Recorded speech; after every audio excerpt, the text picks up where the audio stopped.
আজকের ভিডিওটা আপনি যদি একজন বিনিয়োগকারী বা একজন ট্রেড এক্সিকিউটর হয়ে থাকেন তাহলে এই ভিডিওটা আপনার সাথে রিলেটেবল এবং আজকে এই টপিকের উপরে আমরা কথা বলবো।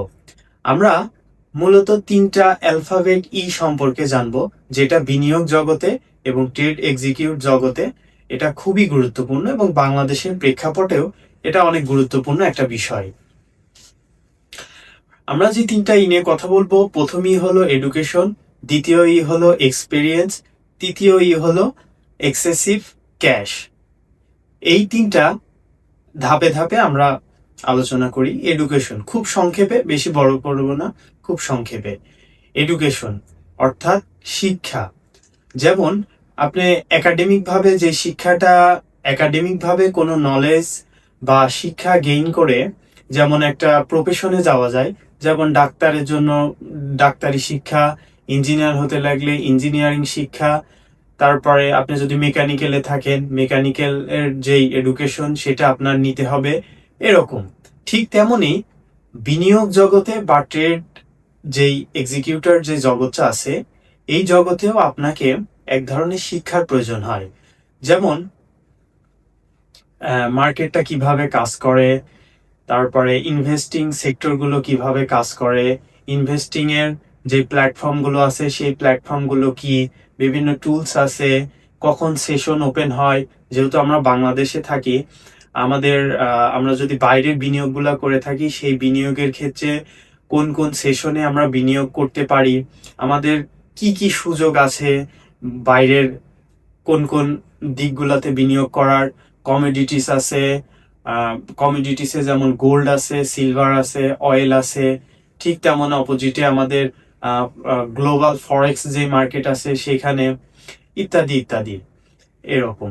তো এই মার্কেটগুলো কিভাবে কাজ করে, এদের এই মার্কেটগুলোতে এন্ট্রি নেওয়ার জন্য এখানে কিভাবে আপনি যেই অর্থগুলো এখানে বিনিয়োগ করবেন, এই বিনিয়োগগুলো কিভাবে করবেন, কি কি টুলস ব্যবহার করবেন, বেসিক্যালি ইনভেস্টরদের জন্য এবং ট্রেড এক্সিকিউটরদের জন্য এই শিক্ষাগুলি খুবই গুরুত্বপূর্ণ। এবং বাংলাদেশের প্রেক্ষাপটে আমরা অনেক সময় এই বিষয়গুলো অনেক সময় না জেনে যখন বিনিয়োগ করি তখন নানা রকম ভুল ভ্রান্তি হয়ে থাকে এবং আমরা ঠিকভাবে বাংলাদেশ থেকে বুঝে উঠতে পারি না যে আমরা কিভাবে একটা ভালো বিনিয়োগের সুফল পেতে পারি। আচ্ছা, দ্বিতীয় যে ইটা আছে এটাও খুবই গুরুত্বপূর্ণ। দ্বিতীয় ইটা হলো এক্সপেরিয়েন্স অর্থাৎ অভিজ্ঞতা। আমরা সাধারণত প্রতিটি সেক্টরের কাজেরই দেখবেন একটা অভিজ্ঞতা লাগবে। আমি যদি ইঞ্জিনিয়ার হতে চাই তাহলে আমার ইঞ্জিনিয়ারিং লেভেলে আমার দীর্ঘদিনের একটা কাজের অভিজ্ঞতার দরকার হয়।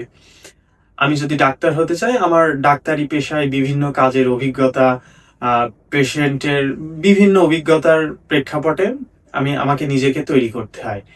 ঠিক তেমনি বিনিয়োগের জগতেও সাধারণত বিভিন্ন এই অভিজ্ঞতার দরকার হয়। যেমন আমরা অনেক সময় একটা ধরুন এক জায়গায় কোথাও আপনি এক জায়গায় বিনিয়োগ করলেন, সেই বিনিয়োগটা একটা নেগেটিভ বিনিয়োগে পরিণত হলো, আপনি 2 দিন পরে সেটার হাল ছেড়ে দেন এবং বলেন যে এটা বিনিয়োগটা ঠিকঠাক ভাবে কাজ করে না। আসলে আমরা যতদিন এই বিনিয়োগ সেক্টরে কাজ করব এবং অর্থনৈতিক যেই ট্রেড এক্সিকিউটর যেই সেক্টরগুলো আছে এখানে আমরা যতদিন আমাদের নিজেদেরকে ধরে রাখতে পারবো, যতদিন আমাদের অর্থ সুরক্ষিত রাখতে পারবো, ঠিক আস্তে আস্তে আমাদের এক্সপিরিয়েন্স গুলো গ্যাদার হবে। মার্কেটের স্ট্রাকচার, মার্কেটের ইনফ্লেকশন, মার্কেট যখন অনেক খারাপ অবস্থায় থাকে, মার্কেট যখন ভালো অবস্থায় থাকে, এই জিনিসগুলো আমরা রিলেট করতে পারবো যখন আমাদের অভিজ্ঞতা এবং সময় এখানে ব্যয় হবে, তখনই আমরা এই জিনিসগুলো রিলেট করতে পারবো। 2 বছর, 3 বছর, 4 বছর এরকম। তখন আমাদের মার্কেট ওপরের মার্কেট, মার্কেট ভালোর মার্কেট, অনেক বুলিশ মার্কেট, অনেক বেরিশ মার্কেট, একটা মাঝামাঝি অবস্থায় যে মার্কেটগুলো থাকে, এই মার্কেটগুলো সম্পর্কে আমাদের ব্যাপক একটা অভিজ্ঞতা হবে। সেই অভিজ্ঞতার প্রেক্ষাপটে আমরা আরো ভালো কিছু করতে পারবো। এবং তৃতীয় যেই ইটা আছে সেটা হলো এক্সেসিভ ক্যাশ, অর্থাৎ এটা হলো বিনিয়োগ জগতের অতিরিক্ত অর্থ, মানে এক্সেসিভ ক্যাশ অর্থাৎ হলো অত্যাধিক ক্যাশ।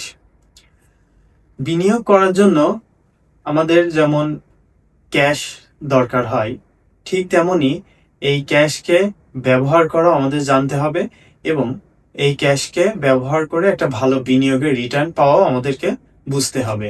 যেমন বাংলাদেশের প্রেক্ষাপটে, আমাদের দেশের প্রেক্ষাপটের অর্থনৈতিক অবস্থার সাথে যদি বিবেচনা করা যায়, তাহলে অতিরিক্ত ক্যাশটা খুবই গুরুত্বপূর্ণ, সেফটির জন্য হোক আর ইমার্জেন্সি ফান্ডের জন্য হোক।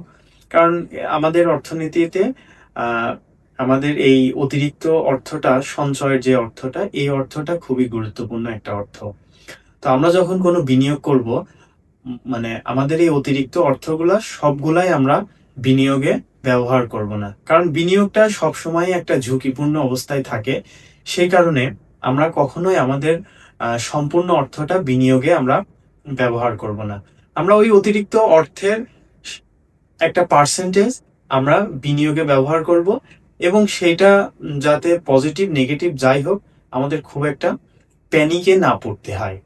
কিন্তু বাংলাদেশে অনেকেই দেখা যায় এরকম যে তার কাছে দেখা যাচ্ছে একটা এক্স অ্যামাউন্ট আছে, সে ওই পুরো এক্স অ্যামাউন্টটাই বিনিয়োগ করে ফেলে এবং দেখা যায় যে পুরাটাই অনেক সময় লস হয়ে যায়। তখন সে আসলে বলে যে বিনিয়োগ করা ঝুঁকিপূর্ণ, বিনিয়োগে সব অর্থ তার ক্ষতি হয়ে যায়। বিষয়টা এরকম না, কারণ তার কাছে দুইটা বিনিয়োগ করার জন্য আপনার তিনটা জিনিসই দরকার হবে: শিক্ষা, অভিজ্ঞতা আর হলো অর্থ, অতিরিক্ত অর্থ যেটা আছে। যদি দুইটা জিনিস থাকে, ধরেন যে আপনার কাছে শিক্ষা আছে আর অভিজ্ঞতা আছে কিন্তু অর্থ নাই, তাহলে আপনি বিনিয়োগ করতে পারবেন না, মানে বিনিয়োগটা ভালোভাবে করতে পারবেন না। আবার ধরুন আপনার কাছে অর্থ আছে কিন্তু শিক্ষা বা অভিজ্ঞতাটা নাই, তখনও আপনি বিনিয়োগ করতে পারবেন না। এই তিনটাই মানে একজন বিনিয়োগকারী বা ট্রেড এক্সিকিউটর যেই হোক, তার লাইফের সাথে ওতপ্রোতভাবে জড়িত। একদম তিনটা যে কোনো একটা কমতি হলেই বা যে কোনো একটা ঘাটতি থাকলে কখনোই আপনি একজন ট্রেড এক্সিকিউটর বা একজন ইনভেস্টর হয়ে উঠতে পারবেন না। তিনটাই দরকার হবে: শিক্ষা, দক্ষতা আর অভিজ্ঞতা। এই তিনটার সংমিশ্রণ যখন কাজ হবে, তখনই একটা ভালো বিনিয়োগ পরিণত হবে। তো আজকের এই ভিডিওটা মূলত এই তিনটা নিয়েই ছিল, এবং এইটা যদি আপনি একজন বিনিয়োগকারী বা একটা ট্রেড এক্সিকিউটর হয়ে থাকেন, তাহলে আপনার বিবেচনা করবেন এবং আপনি দেখবেন যে আপনার তিনটা কি পরিপূর্ণ হয়েছে কিনা, অর্থাৎ শিক্ষা পরিপূর্ণ আছে কিনা, দক্ষতা হচ্ছে কিনা, বা কতদিন আপনি সময় ব্যয় করলেন এই মার্কেটে, গ্লোবাল ফাইন্যান্সিয়াল যে মার্কেটগুলো আছে, এবং আপনার অতিরিক্ত কিছু অর্থ এখানে থাকতে হবে। তাহলে আপনি একটা প্রপার ভালো বিনিয়োগ করতে পারবেন। তো আজকের ভিডিওটা এ পর্যন্তই। যদি ভিডিওটা ভালো লেগে থাকে তাহলে অবশ্যই সাবস্ক্রাইব করে রাখবেন, এবং যদি এই বিষয়ে কোনো মন্তব্য থাকে তাহলে আপনি সেটা কমেন্টে জানাতে পারেন। তো দেখা হবে পরের কোনো ভিডিওতে। আজ এই পর্যন্তই।